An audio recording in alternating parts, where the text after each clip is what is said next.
All right, welcome back. My name is Chris Sachinelli, and I get to build, buy, and sell simple profit businesses every single day. And today we're going to be talking about building wedge equity inside of our business, why it's important, and how you can actually take action to focus, right? Because strategy equals focus, to build better wedge today, right?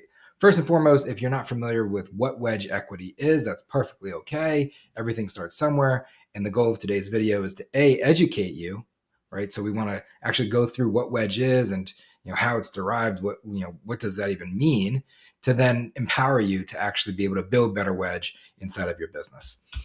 The difference between where your business is today versus the value that's built over time, the difference in value over time, the thing in the middle, that incremental change, that's the wedge, right? So when we think about wedge, you can think about the present value of your business, right? So if you were to do a business valuation and somebody came back and said, this is what your business is worth today, right? And then you fast forward into the future and hopefully the value of your business has increased. That difference in value, or that extra green around the circle, right? Building a better business, that's the wedge being built, right?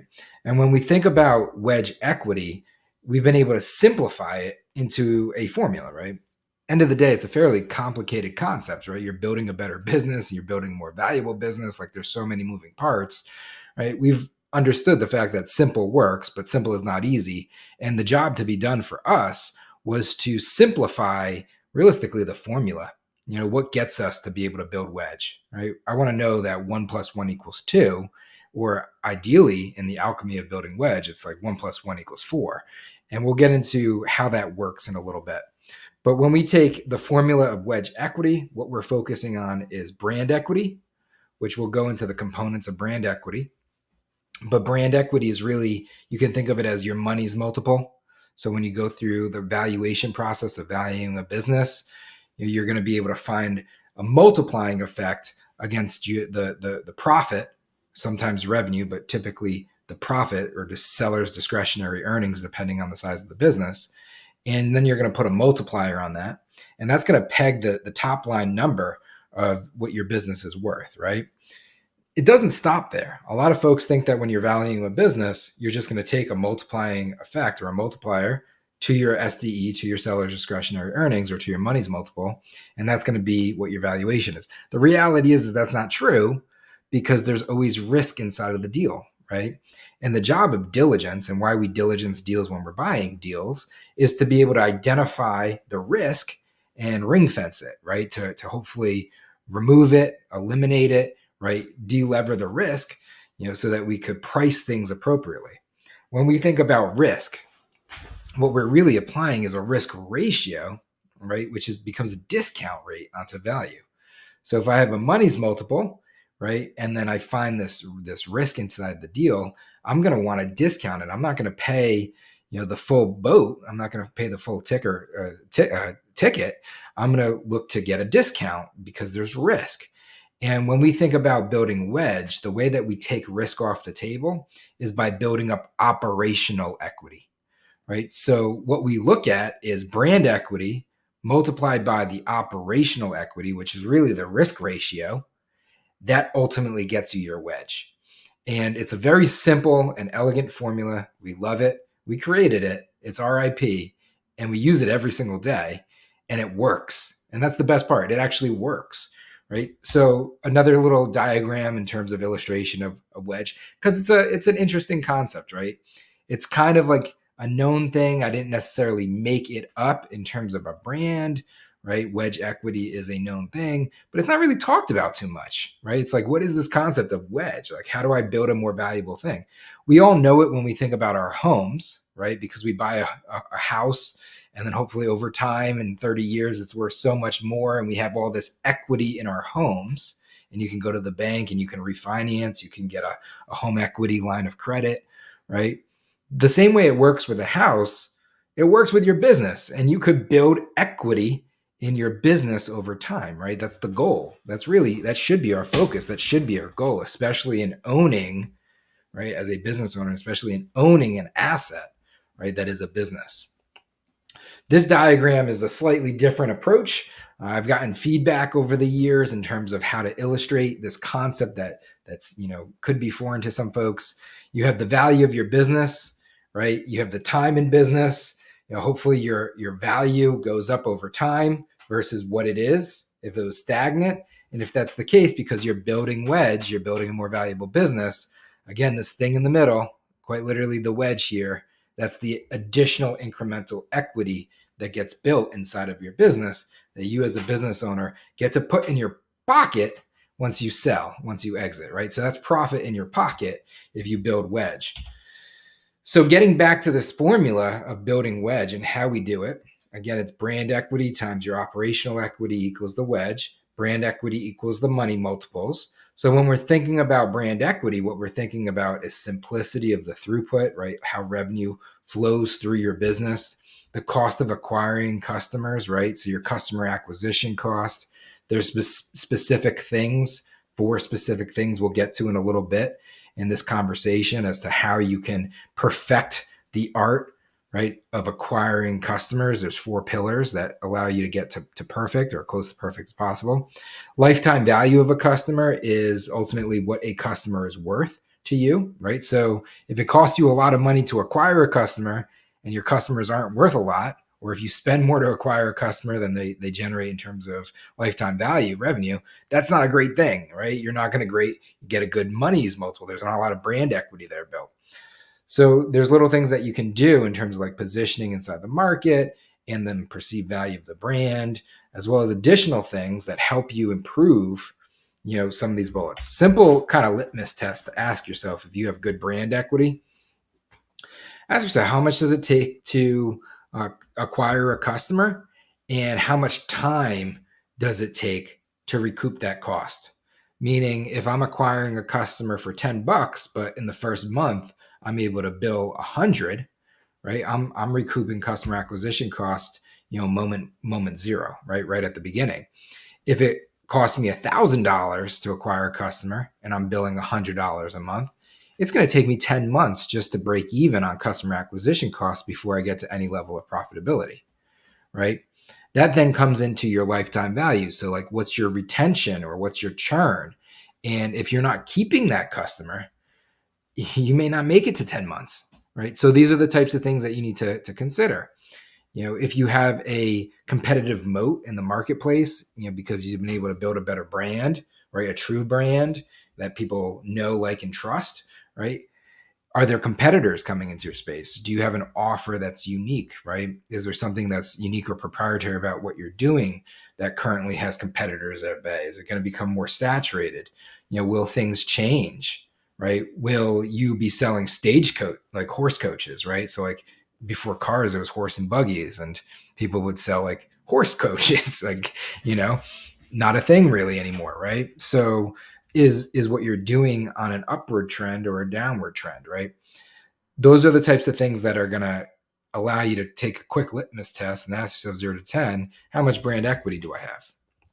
From an operational equity perspective, it's all about simplifying your operations to support your throughput, right? So brand equity is the revenue flowing through your operations. The goal, the job to be done, is to support operational excellence so that customer journey is a great experience and they get what they pay for.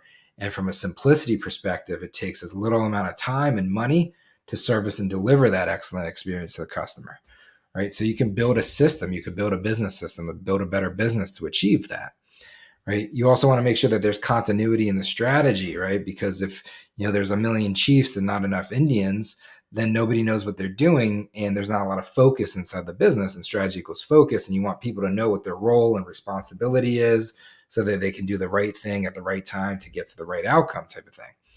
And there's a way to set strategy and cast strategy out inside of a business, right?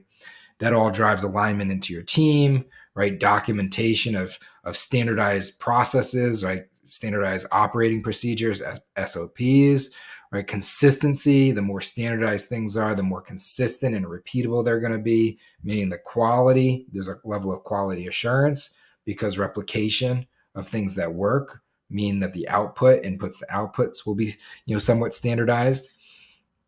Yeah, that ultimately leads a happier customer. So now your customer satisfaction is going up because they're consistently receiving, what they paid for, in a way that ultimately, keeps your team members happy because again, there's simplicity in that business system.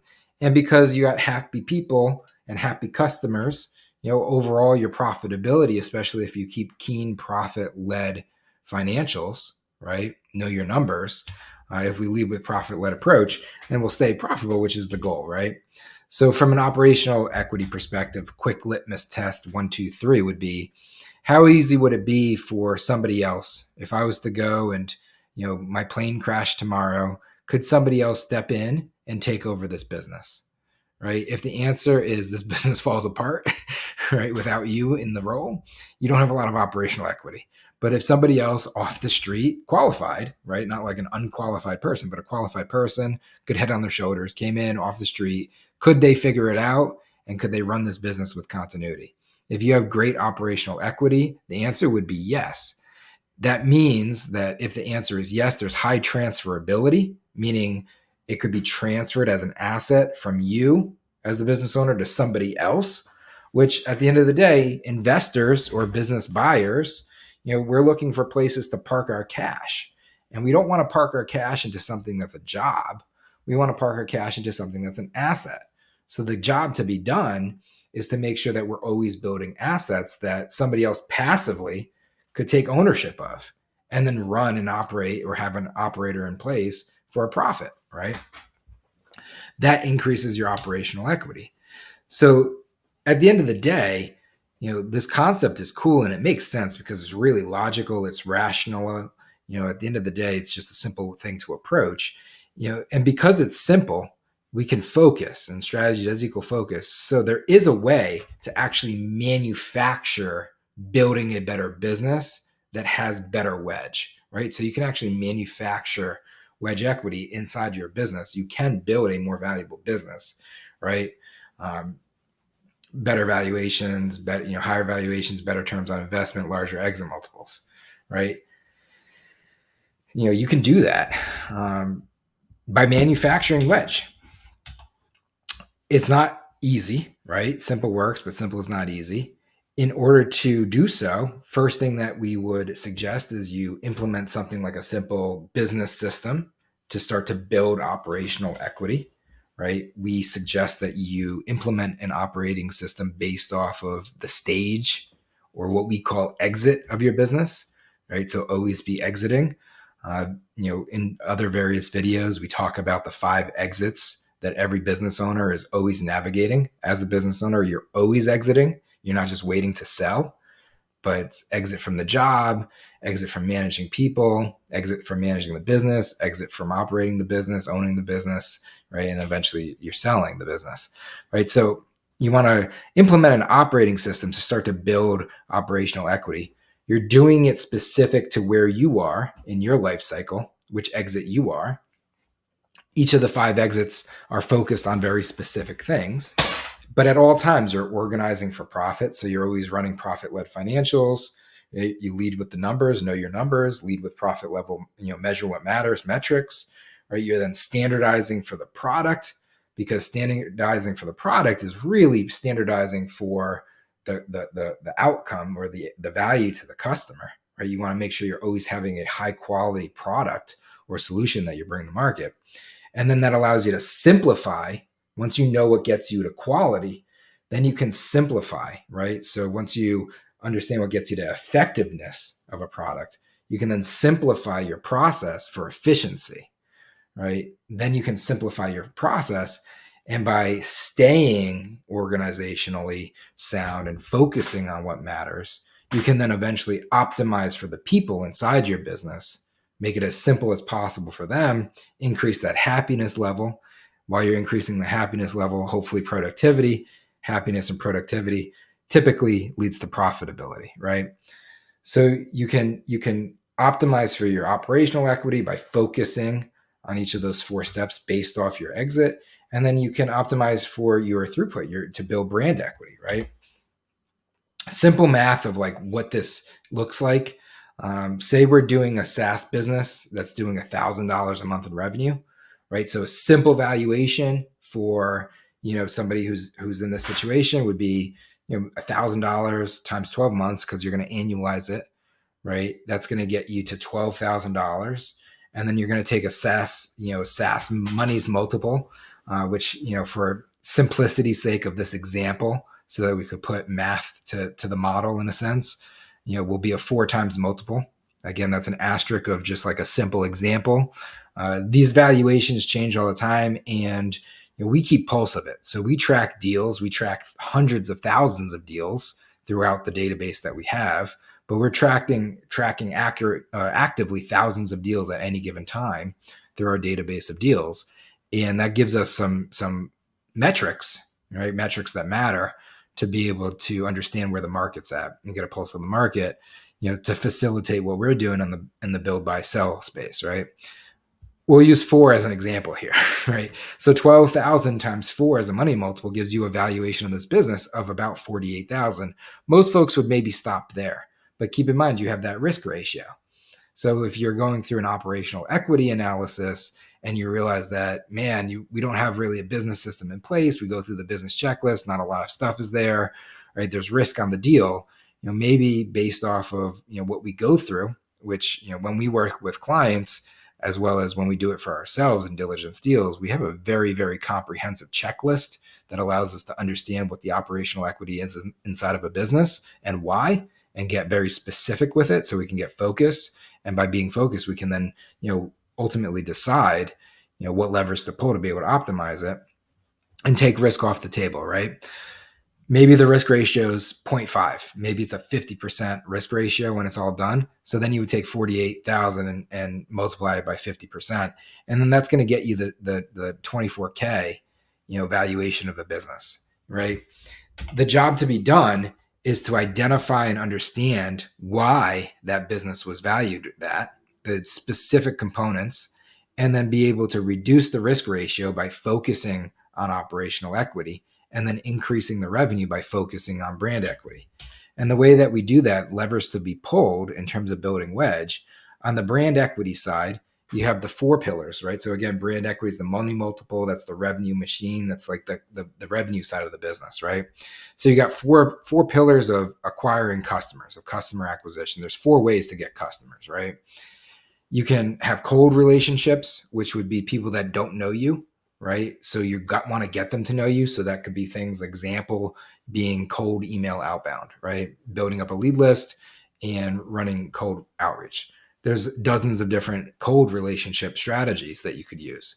But one pillar would be cold relationships. Another would be warm relationships, people that know you, right? So you can go to your network of folks that you already have direct relationships with. You could call and have a coffee and influence a sale, right? That's a warm relationship. Earned relationships would be people that worked with you and believe that you are reputable, that you're somebody that they want to put their reputation on the line to refer you to somebody else. So an earned relationship is a referred relationship. And then a paid relationship is somebody who's referring you for money. They haven't worked with you and they're not referring you because they believe that, they want to extend their relationship, their reputation to get you a new relationship. But, Meta or Mark Zuck is willing to take your $2 to get you a lead, right? So paid relationship would be like paid ads, right? You got your 4 pillars. There's different strategies, like actual strategies you can employ to improve each of those 4. And then there's like tactical things that you can do to optimize, right? And there's so many different various ways to execute on each of the 4. But at the end of the day, they'll come back to those 4. From a retention and lifetime value perspective, you got 9 C's, right? And each of those 9 C's will take you through a specific focus in terms of a strategy that realistically can manufacture, a mechanism to retain your customers longer. And that's the goal there. The longer you can retain your customers, hopefully the more value, you're able to create for them in that retention mechanisms, but also the more value that you create, the more that you can get, paid, the more revenue you can generate, increasing lifetime value. And then the third way that you improve your brand equity is to build a very diversified portfolio of customers. And when we say diversified portfolio of customers, we mean, have more than one customer. So number, right? Quantity, but also the way that you get paid, right? So different revenue streams for different, service level agreements that you have. SKUs, product SKUs, solution SKUs, etc. Right? Different ways that you can structure deals, recurring revenue versus one-time revenue, right? So there's diversification into your revenue streams. That takes risk out of the deal, makes it a more valuable business, right? Builds your money's multiple. From an operational equity perspective, you want to focus on implementing, again, a simple OS, a simple operating system specific to exit. Why? A business at exit number one is like you're doing the work, right? You're trying to exit out of doing the work, or you're trying to exit out of the day job realistically, right? So you're doing the work in the business, right? Exit number two would be like you're trying to exit out of doing the work by hiring a team, and now you're managing people. Exit number three, like you're trying to stop, managing people, and you're starting to run a business, right? Operate a business. So each of the exits is very specific to what the core focus is, objective is at any given time, and how you're operating the business. And because we know where you are, we could build an operating system to support that, simplify that. And then as you exit, it matures, it grows, right? It grows with you. Eventually at exit number 5, that's an exit ready business. That's something that you're ready to sell. That's going to get maximum value in the marketplace. That's something that a buyer will want to buy, because I could give you cash in exchange for something that's going to be passive and generate an income, right? So I'm buying future income, future receivables to a certain extent, future cash flow, right? So you're implementing a simple OS based off your exit specific to the stage of the business. On top of that, you're leading with your financials. So we drive profit-led financial accountability. You want to measure what matters, you want to know your numbers, and you want to make good, timely decisions within that as you optimize your OS, and then you build, your brand equity. Doing those things works. Simple works, but simple is definitely not easy. It may sound simple, right? I may be able to have simplified. We've done this so many times, right? We may have been able to simplify, what we're focusing on, because strategy equals focus, how to communicate. This is such a big task at the end of the day. We're talking about like the concept of building better businesses, more valuable businesses. Like think about all the variability tied to that. The fact that we've been able to take it, simplify it to a very simple formula, 2 things, right? A big concept, 2 things, brand equity, operational equity. And then the fact that we've been able to subset brand equity into 3 things, right? 4 pillars of customer acquisition, which then is now a variable of 4, 9 C's, which is now a variable of 9, diversification of customer portfolio, which is, multiple, a variable of 3 to 4 things. Like now we're talking about like hundreds of deviations of approaches, and then you've got operational equity, 5 exits, right? Like it's a very complicated thing. We've simplified it in terms of how we could focus, how we could communicate, but in terms of like doing the work and getting it done, it works, but it's definitely not easy. Right? It requires a tremendous amount of discipline, focus, right? You got to be able to trust the process, commit to the journey, right? And you got to be able to know, right? Strategy equals focus. You got to be able to know to focus on the right things at the right time. It's about what you can control. You can control your process. You can't control your outcomes, right? So you need to know the process to follow so that you can trust the process, commit to the journey, right? You focus on what you can control, and then you measure what matters to make good, timely decisions to be able to optimize it, ultimately, ideally for profitability, but, to build that wedge. So this is a high level overview. In no way, shape, or form was this meant to get into the weeds. We could go even further into the concept of evaluation and why a business is valued what it is, because that onto itself is fairly complicated. We've simplified it, but we've simplified it in a way that is really diligent, right? So we touch on like hundreds of different checkpoints and data points when we're getting to valuations of businesses. We're trying to diligence how much brand equity, operational equity, and most importantly, why, right? So we want to know why. At the end of the day, this was meant to be high level, simple place to start. If it's something that you're interested in, definitely like and subscribe to the channel. We're trying to build up the channel, of course, on YouTube, but also, come and join our community. We're building better businesses together over at bootstrapper.community. It's the community for, folks bootstrapping a better life, right? Let's build better together. Hopefully we build better on a budget. In the process of doing it as a community, we can share in our experiences. We can lead as a team behind Bootstrapper community, at Bootstrapper Capital, to be able to help, guide folks into building wedge equity, build better businesses. And then through all of our portfolio companies, we support that process as well. So come and do it as a community, right? Don't feel alone. There's a place where you do belong. That's the Bootstrapper community. Like and subscribe. I appreciate you for watching this.